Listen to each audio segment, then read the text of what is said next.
Of course, Palestinian in the next generation now will remember the genocide and will insist on holding the criminals of Netanyahu and his government as accountable, and also those who aided them and were complacent with them and gave them the weapon to drop on the children and women.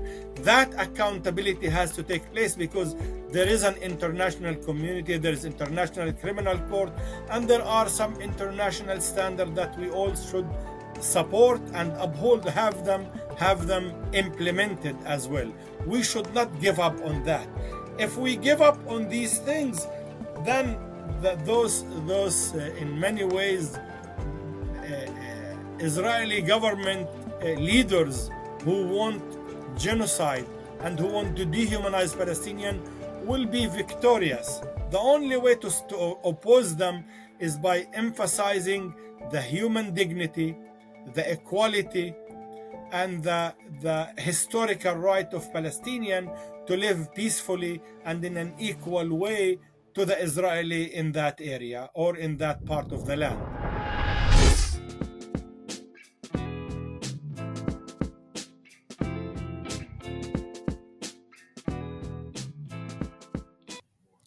Assalamu alaikum. It's your brother Haq Islam, host of the Oasis podcast.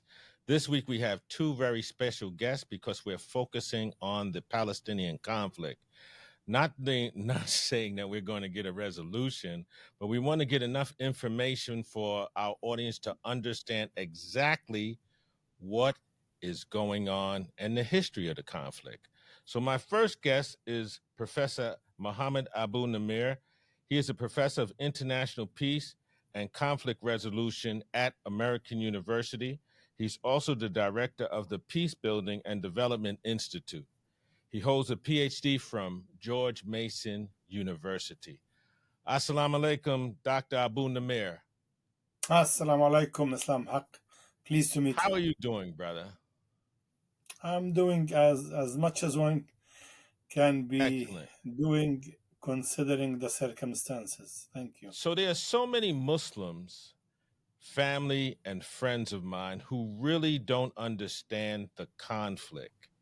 Can you please break it down as succinctly as possible? What happened on October 7th and what's happening now? Well, thank you. To understand what happened on October 7, really we have to go back a little bit in the history and try to understand the background of that. But in a brief, in October 7, Hamas militant group attacked about 15 different military installation and also a settlement on the border with Israel. And when they went through the border, um, hundreds of other people joined them, and many Israeli civilians were killed, as well as also military personnel who were attacked. And this was the largest attack conducted by a Palestinian from Gaza or the West Bank or from outside. And it was quite a shock, really, because of the it affected the notion that the Israeli army and the Israeli military and the border are not possible to bridge them or break them. And Hamas managed to do that in a very simple, in many ways, as they called by the Israeli primitive tools. Yet they were able to do that, which affected the deterrence, the security paradigm of Israel. And if we go back a little bit in the history, what has happened before we go there, I just want to give an overview of the contemporary, because we're going to look back. So tell me, who is Hamas? Hamas is within the Palestinian liberation movement. There are 6 or 7 different political branches, and many of them have military wings. Hamas is one of those political political parties and political movement that has an arm wing. So Hamas, Jihad al-Islami, Fatah, the Popular Democratic Front, and also different other groups, smaller group. They all constitute one big umbrella organization called the PLO, Palestinian Liberation Organization. So This Hamas is member. Hamas is a part of the PLO. Hamas in and out, yes. I mean, it's part of the PLO in certain years. Other years they were kicked out, not recognized. But Hamas supposed to be under the umbrella of the PLO, which was created. Hamas was created in 1986, but the PLO was created in late 60s. And Hamas joined the PLO after 1986, 87, and they were recognized and they were part of the PLO. But also at some point, Arafat did not recognize them and has a dispute with them in Gaza in 1994. So in general, one cannot, when they went for election in 2006, where I wanted to go and simplify the conflict. In 2006, there was election in the West Bank and Gaza, the occupied 1967 territory, with the consent of Israel, international community, and Hamas won the election. But Israeli government and also the American and European did not like the outcome, as well as the Palestinian Authority at that time, led by Fatah. And there was a dispute between Hamas and Fatah in who will rule Gaza and the West Bank. And the end, they split it. Hamas ruled Gaza from 2006 until 2023 October, when they conducted their attack on Israel, and unfortunately resulted in the killing of many civilians. And So throughout the history, who backs Hamas? Where does Hamas get its funding? there are many speculation where they get funding, but there is local people who support. Hamas has a very strong support from the Palestinian community in the West Bank as well in Gaza. So there is a private donation. There is donation for Hamas from the Gulf countries, from the Arab countries, and also from Iran, as many would also argue, because in recent years Hamas made a shift to some extent and strengthened its relations with Iran, because it found itself with its back to the wall, and literally to the wall that Israel built. And this wall between 2006 and 2023 October, it's a big prison. It's the largest prison around the world.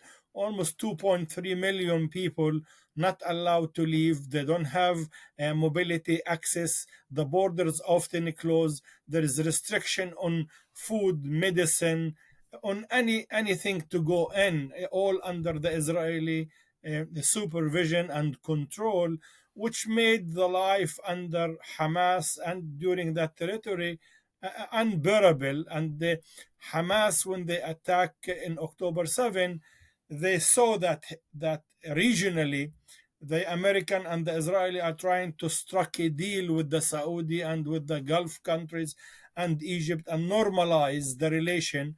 And they were afraid that by normalizing the relation after the Trump Abrahamic initiative, they were afraid that the Palestinian issue will be lost and no one will give any attention to it. And Hamas launched its attack basically to say, we are under, we exist and we demand some response from the international community, and also to tell the Israeli there will be no solution to the Israeli-Palestinian conflict without recognizing a Palestinian state in the West Bank and Gaza.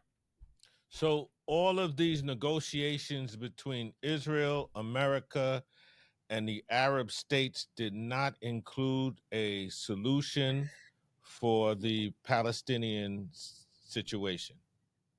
It did not. It did not, and it wasn't very explicit. What it offered is really something less than an autonomy. And quite honestly, what we have seen since Oslo 1993, which is the first agreement between Israeli and Palestinian, the conflict started in 1880 when the first Zionist colony was established in historic Palestine. Okay, Between let's 18 go back. Let's go back. Let's take a trip back.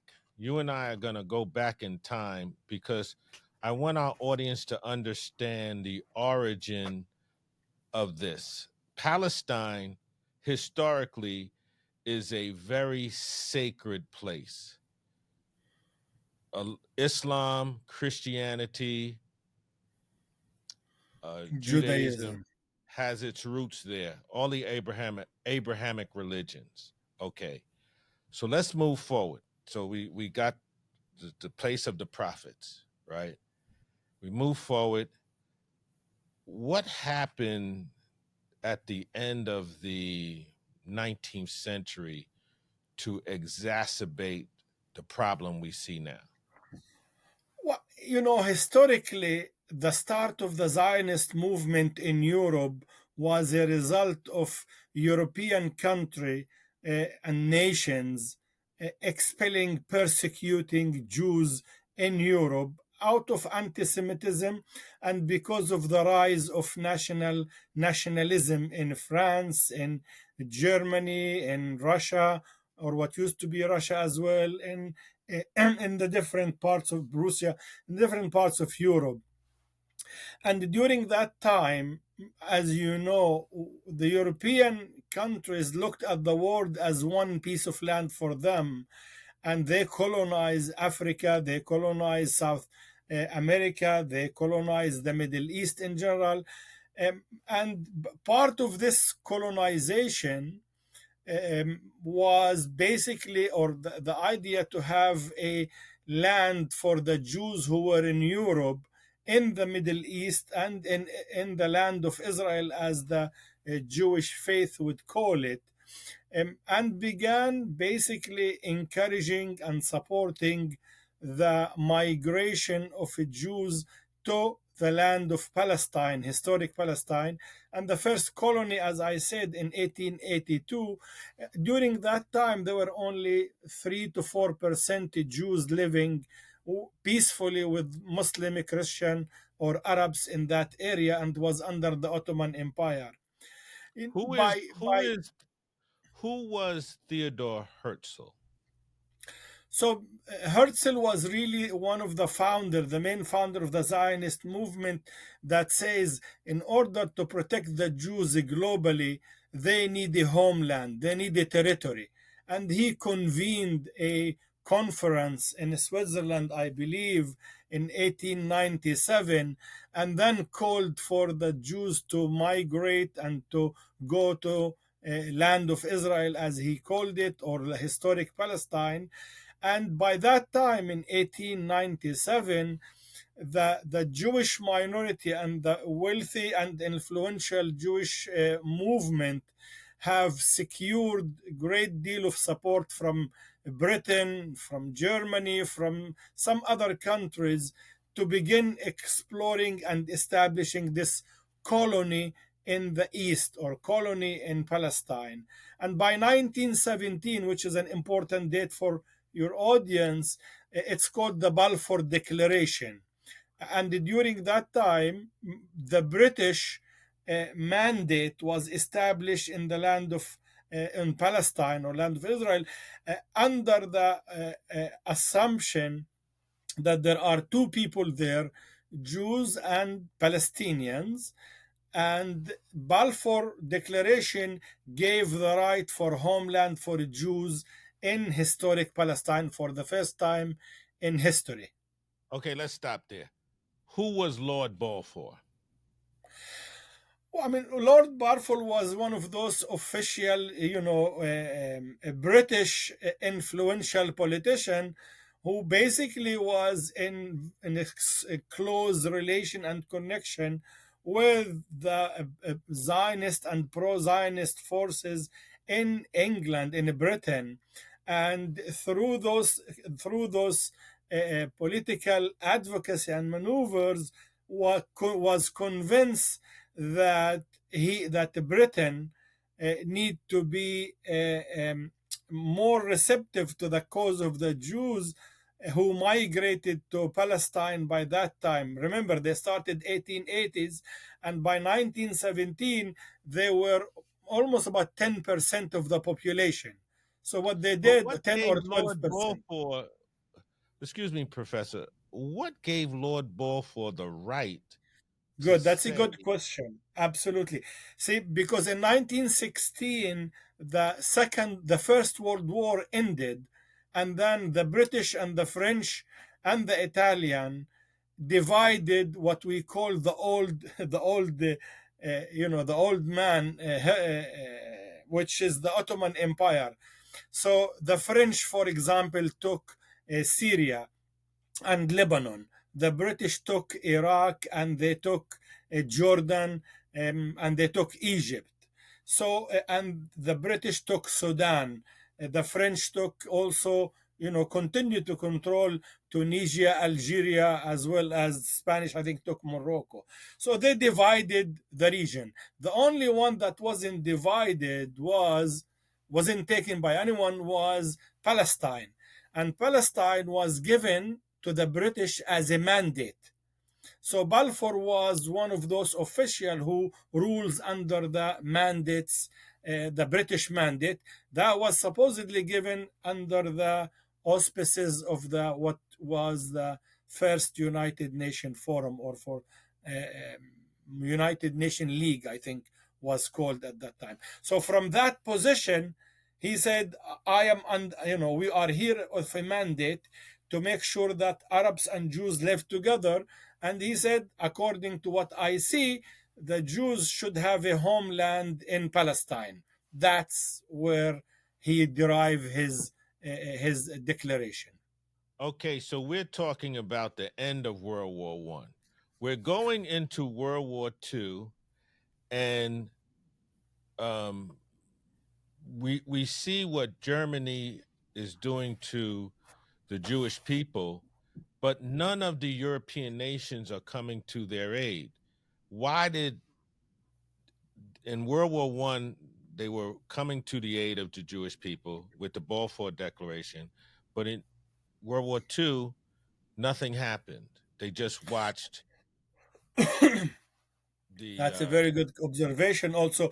But remember, the German defeated in the First World War, and then basically, because of the strict condition on Germany, the Nazi movement began growing toward the end of the 1920s.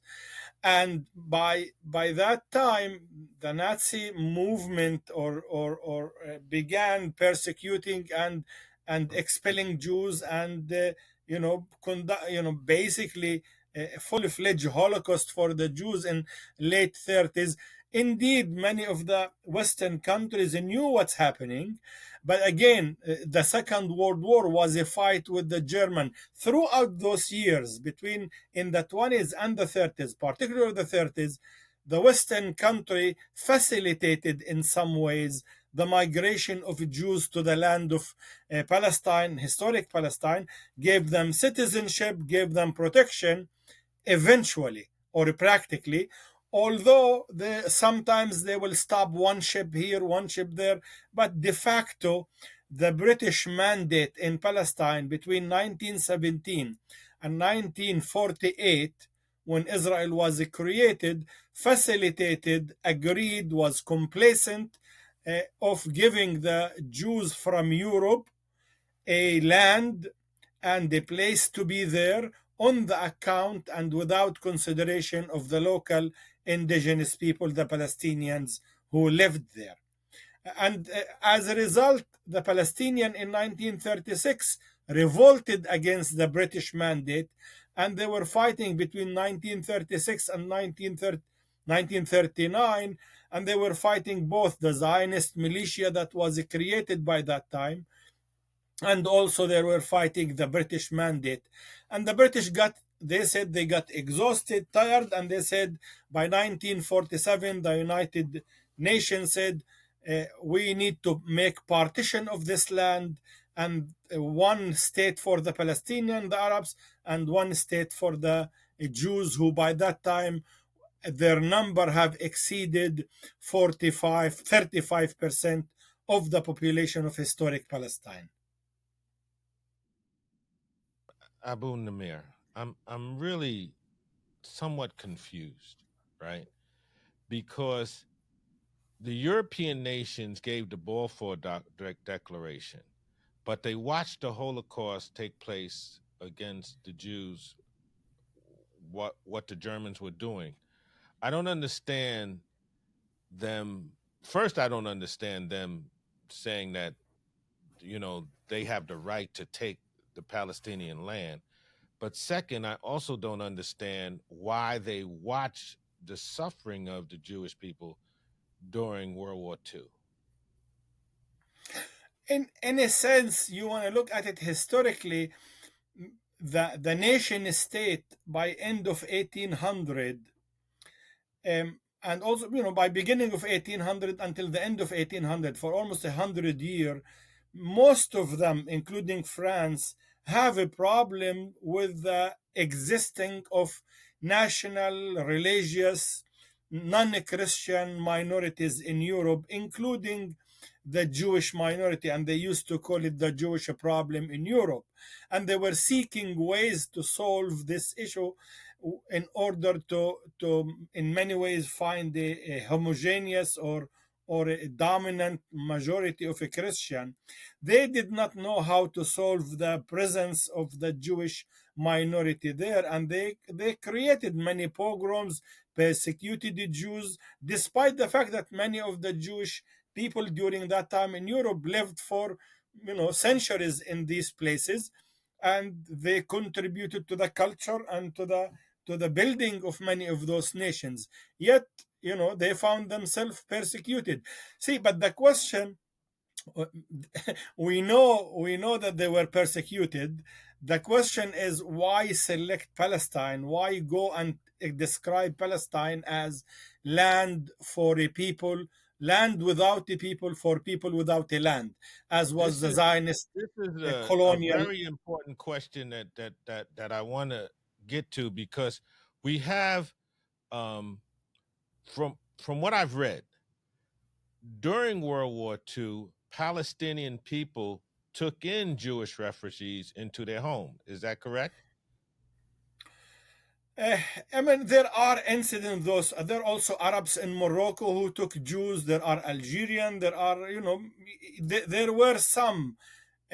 Again, because Jews were persecuted in Europe, but again, by the Second World War, just to be clear in history here, factually, by Second World War, 1939 till 1944, the conflict between Arab local indigenous people and colonial settlers who came from Europe was fully fledged, because the Arabs found themselves, and those people who are lived there for all their life, centuries, they found themselves losing land, being fought by the British and fought by the Zionist militia, who was created in the mid 20s to protect the colony.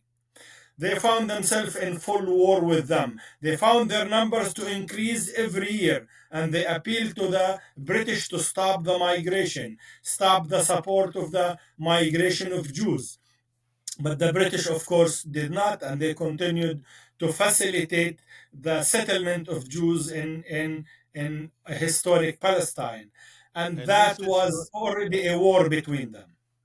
now also there were other lands that were offered to the Jewish people. Uganda, Uganda yes, in Uganda Africa, and and wasn't Argentina. there one in South America as well? Argentina, correct? Argentina, the two of them were offered, debated by the Zionist Congress and the movement between 1870 and 1897.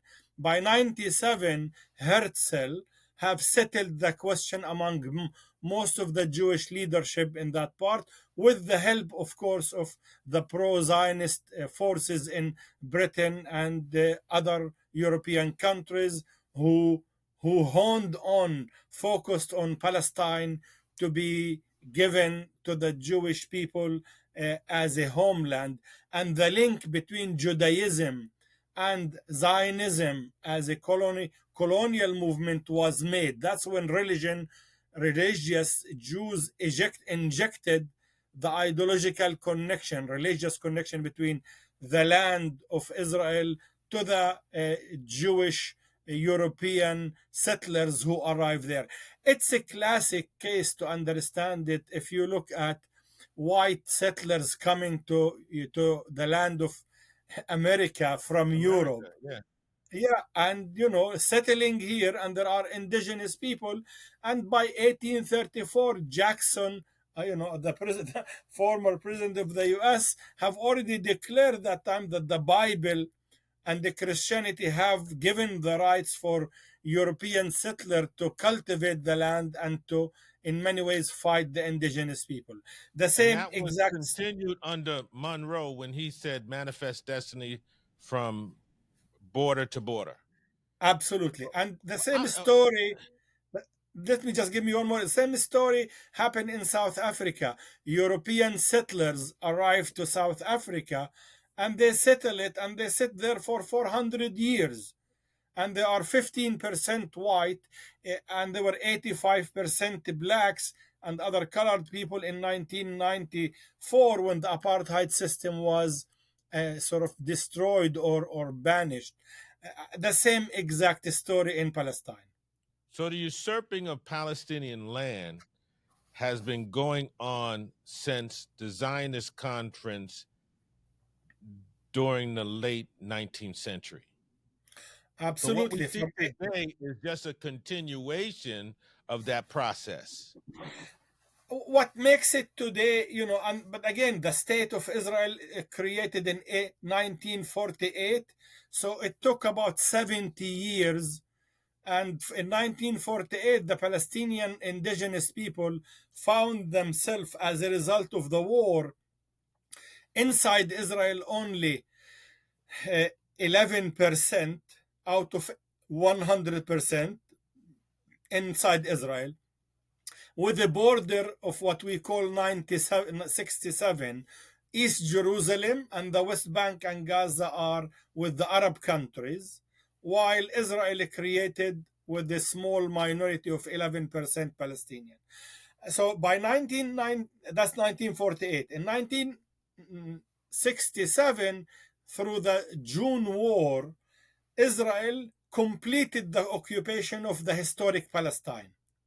They occupied Gaza, and they occupied the West Bank and the Golan Heights. So from 1967 until today, the Palestinian Liberation Movement trying to establish a state at least on the border of 1967.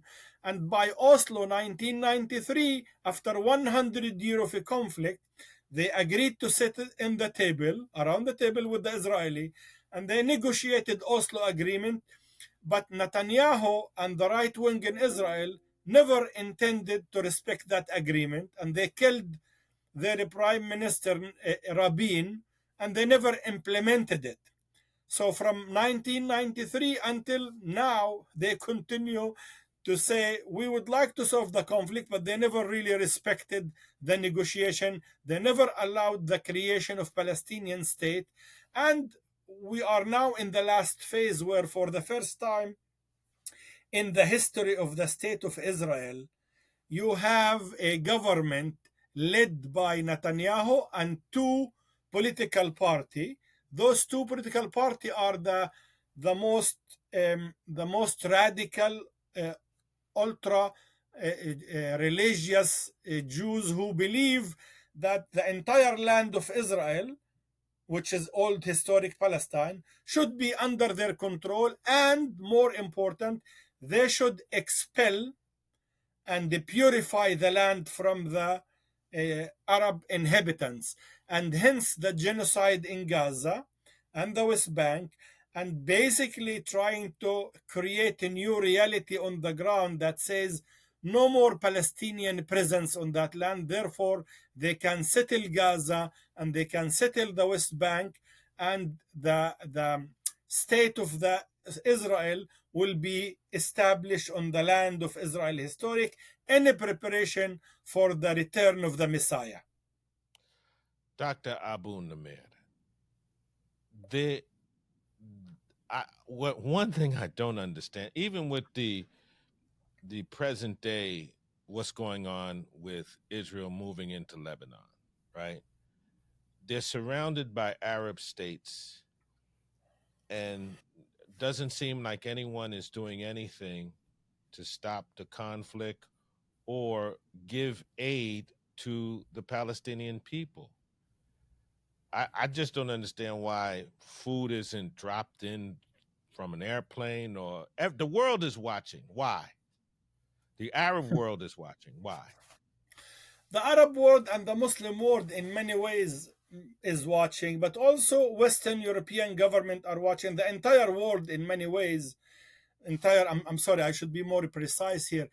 The entire Western hemisphere major government is watching in many ways, because the US and Israel and Germany and France have alliance and have a pledge to protect this colony.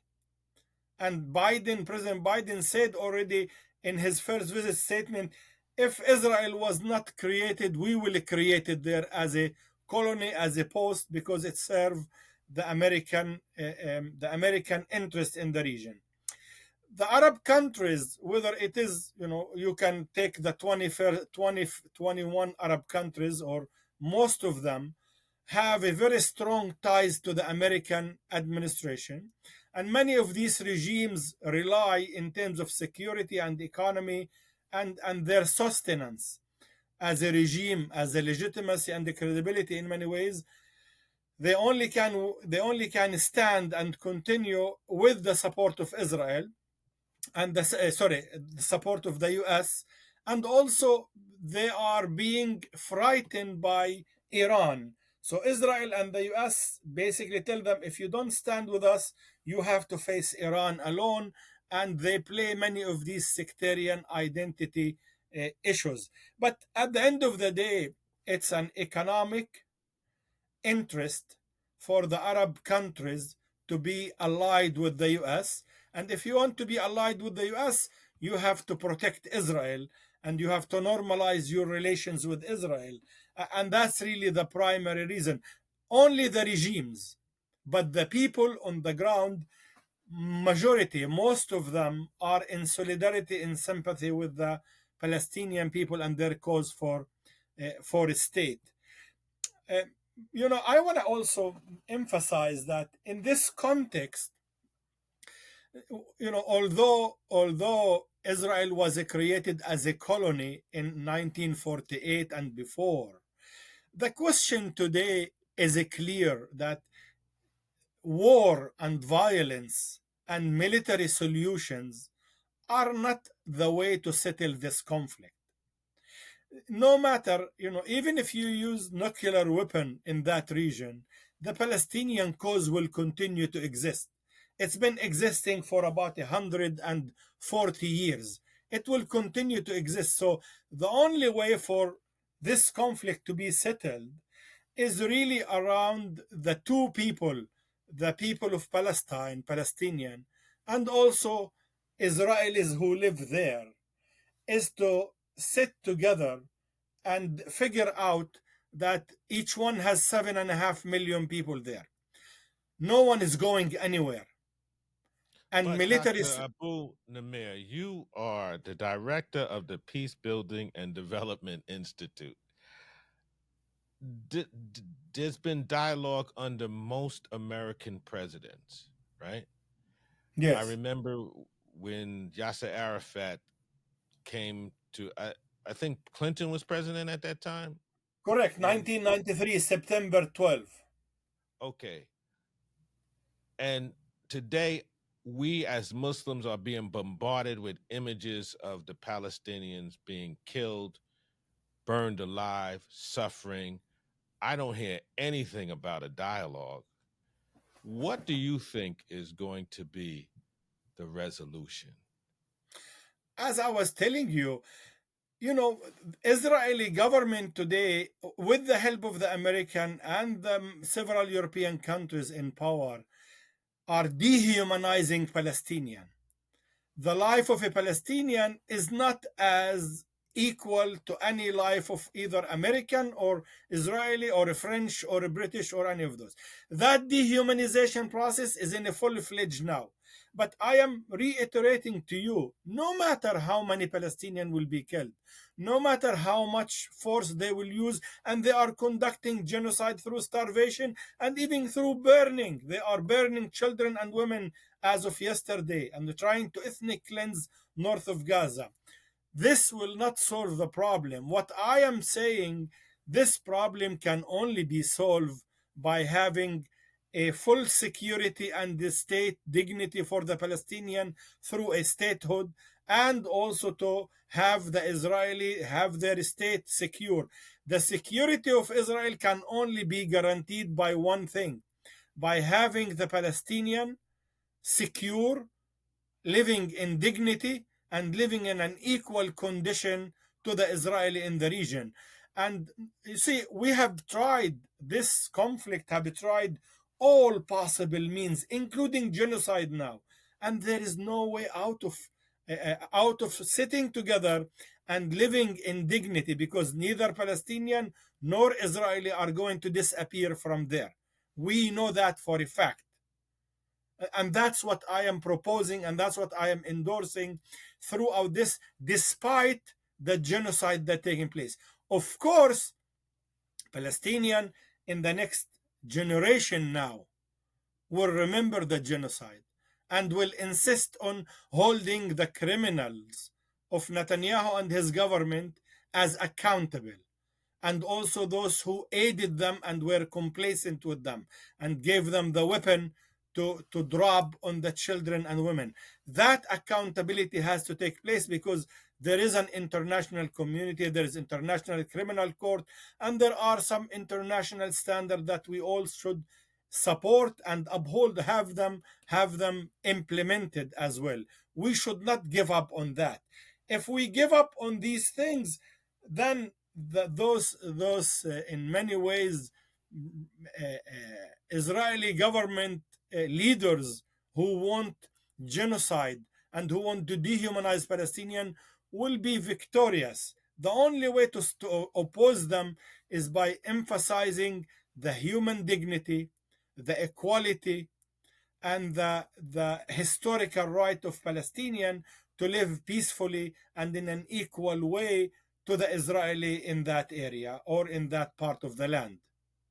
Dr. Abu Namir, this was, for me, the best historic appraisal of the situation, because even with the information that I had, you were able to shed so much more light on it. I pray for our brothers and sisters in Palestine. I pray for all of our Muslims who are under siege right now. And I thank you so much for coming on the Oasis and sharing this information with us. Thank you. Thank you. Thank you for taking interest in this. And again, I hope we all will support the notion of a humanizing Palestinian life, Arab life, Muslim life, and to make sure that we stand in solidarity during this time, because every word counts and we need those voices to stop the genocide. Thank you again, Islam al Haq. Thank you. Yeah, thank you. Salam alaikum. Assalamu alaikum. Take care. Salam alaikum. It's your brother Haq Islam, and we're here for part 2 of our edition on Palestine, its history, and its present-day conflict.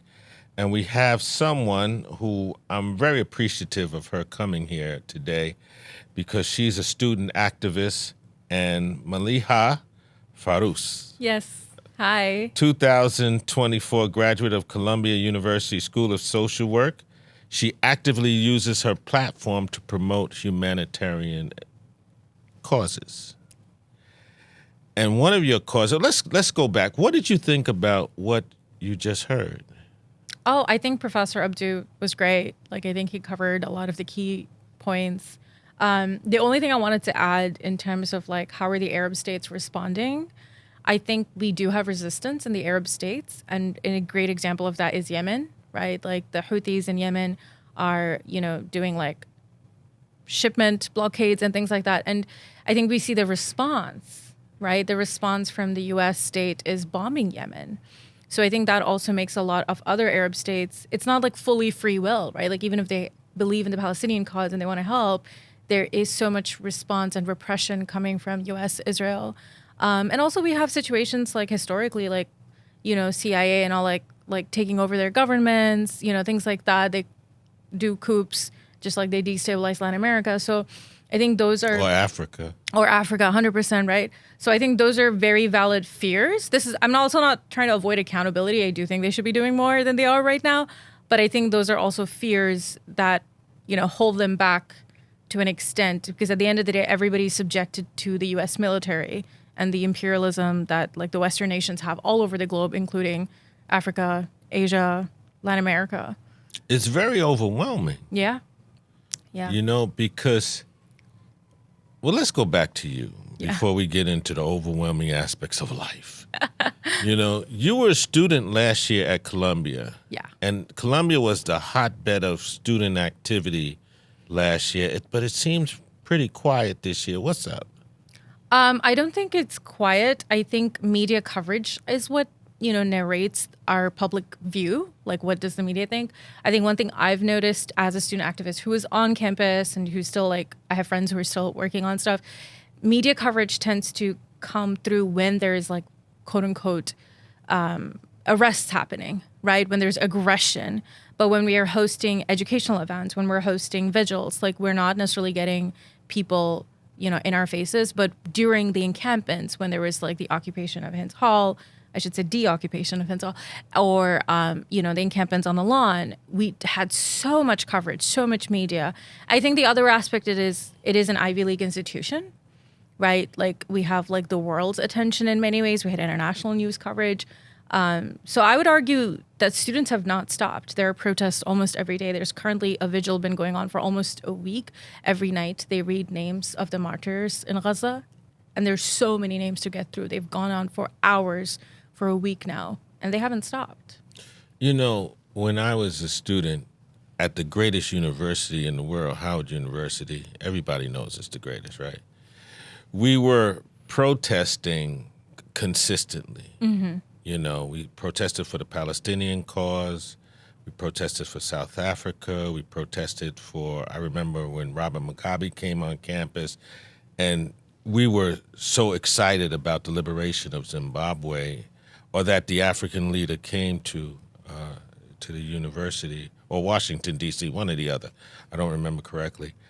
But the administration was very supportive of our activities. Mm. I was student leader, and, they would give me extra credit for protesting. But for you guys, it seems like the oppression that you felt from the administration was so overwhelming. It boggles my mind because I didn't experience that. Yeah. So please speak to that. The administration was really heavy-handed. I read that Columbia, some of the students were not allowed to graduate. Yeah. There were some students that were held back. I think there's still like cases because they have never given an official announcement. They've tried to discipline students or disciplinary hearings. So there's a lot of back and forth. Just for protesting? Yeah, just for protesting. There are students that are like banned from campus this semester. I'm hoping that they're... Banned from campus? Mm-hmm. Yeah. Some of the students, young freshmen, sophomores, doesn't matter. It's across the board. There's just so much student repression. My best guess is like financial interests, because one thing that I've learned throughout the year is how much our financial tuition that goes into Columbia's endowment, the board work for weapons manufacturers. So a lot of these institutions, they have billions of endowment. I'm talking larger than the GDP of entire nations. And the people who are managing these funds also have a vested interest in weapons manufacturing. CEOs, billionaires of these institutions come onto our boards and dictate how to run the school. So when students are asking for something that goes against the interest of the board's pockets, like their actual so that's when you see these institutions are acting like hedge funds as opposed to academic institutions. Because this, if anybody gets to talk about, conflicts or whatever term people are using, like who should determine a genocide? It should be the academics, right? Like the academics who've studied history. But instead of listening to the academics, instead of listening to the students who are studying this, they are essentially falling in line with financial interests. Why do you think this particular issue has resonated on college campuses throughout the nation, actually throughout the world? Yeah, I think for anybody watching a live stream of a genocide every single day, I think it has activated all people, regardless of whether they're students or not, right? I think, again, like there is a lot of attention on young people because I think people are like, historically, student protests have always been on the right side of history. We've had student protests to divest from South Africa. During Vietnam, there were anti-war protests. Even here in Colombia, there have been student protests. Again, we've divested from prison labor, private prisons in America that essentially run like a form of slavery. Students at Columbia protested that, right? And we successfully were able to divest. So students care about a lot of issues. They have history of activism. And I think what they're doing is not particularly new. This is a different cause, but students have protested, have been involved in divesting for a lot of other issues as well. How is Columbia treating you guys now? I know you're off campus, but you have a lot of friends. Oh, yeah. I think Columbia is not great. I think a lot of my friends are actively still going through disciplinary processes. They're fighting legal issues. My friends have been doxxed. I've been doxxed. Students, like I said, Columbia has not stopped their repression, but I think one thing they don't realize is that they're targeting individuals, and these are ideological issues, right? Like at the end of the day, people's heart will not rest until a genocide stops, right? And so even if you're targeting certain individuals or organizers, the student movement will live on, right? We've had student movements live on for years before, right? Like I don't know exactly, but like I believe Vietnam lasted for years of student movement. South Africa lasted for years. For 6 years, I believe, student protests for 6 years, which means like even though students graduate, new students come in, the movement does not stop. So even though they're targeting some people, which I think they assume that, if you stop one person, it'll stop the movement. But that's really not it. At the end of the day, people are morally moved to do the right thing, to fight for justice, right? They are morally moved at the fact that there are no universities in Gaza. So like I have the privilege to go to an Ivy League university, get a degree, get a job. But why are people across the world not having the same right? Why is that taken away from them, right? And so I think so many students are just normal people moved by conscience of watching a genocide play out live. What do you think is going to happen in Gaza? I wish we all knew. I think it will Give me your gut. You have a voice. Mm-hmm. And with that voice, you comes from your mind. You give things thought. I watch you on. And please, everybody, you're gonna give them your IG page. I appreciate that. I think yes, today, right, is Indigenous Peoples Day, and I was actually at a powwow yesterday and reflecting on it. I was actually very sad, but it helped me to go to a powwow where people were talking about how Indigenous people are still here. They've survived the genocides. And essentially, I do think Gaza will survive this, but obviously it'll look very different. It's not a matter of if the genocide ends. It's a matter of when, right? There is so much collectively, Israel's economy is going down. Collectively, a divestment will happen at Columbia University. It's, again, a matter of when is it going to happen and how long it will take. And obviously, every day it lasts, it hurts. But it is inevitable that we will liberate Palestine. Like the world has woken up. There's too much public consciousness on this. And speaking for me, I look at history of activism. We were able to do this for South Africa, right? Obviously, people in South Africa resisted. Like that's like the primary. But globally, when there's a global awakening on a cause like this, it does get to a point that it has to end. The thing that bothers me so much, Maliha, is that the world is watching. It's kind of like we have a voice, but as Muslims, but we're not being heard. Yeah, I think the world is watching, and I want to distinguish between like like the leadership versus the people. Because I hear a lot of like, oh, no one's doing anything. And I think I want to acknowledge that there are a lot of people that are every single day there is a form of resistance happening, whether it is in Palestine, just resisting over there, in Lebanon, resisting over there, whether it's, you know, people doing actions here at weapons manufacturing, like Elbit, you know, activists are going and targeting.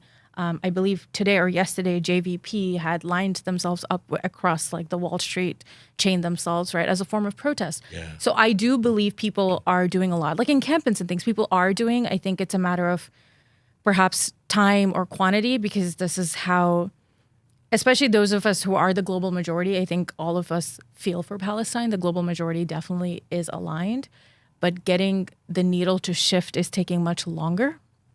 And I want to acknowledge that, yes, the powers that be, unfortunately, are oppressors, are against us, and they're making it as hard as it is possible, as long as this can last.